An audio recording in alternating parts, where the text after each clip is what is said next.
ایرانی وزیر خارجہ نے آبنائے ہرموز کی سیکیورٹی صورتحال پر سعودی اور عمانی اہم منصبوں سے اہم رابطے کیے ہیں۔ ایرانی خبر ایجنسی ایرنا کے مطابق کہ عباس عراقچی، فیصل بن فرحان اور بدر البوسعیدی کے درمیان تازہ ترین علاقائی صورتحال پر گفتگو کی گئی۔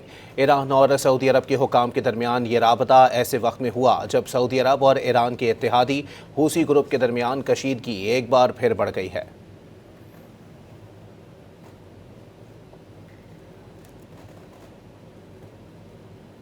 ایرانی وزیر خارجہ نے آبنائے ہرموز کی سیکیورٹی صورتحال پر سعودی اور عمانی اہم منصبوں سے اہم رابطے کیے ہیں۔ ایرانی خبر ایجنسی ایرنا کے مطابق کہ عباس عراقچی، فیصل بن فرحان اور بدر البوسعیدی کے درمیان تازہ ترین علاقائی صورتحال پر گفتگو کی گئی۔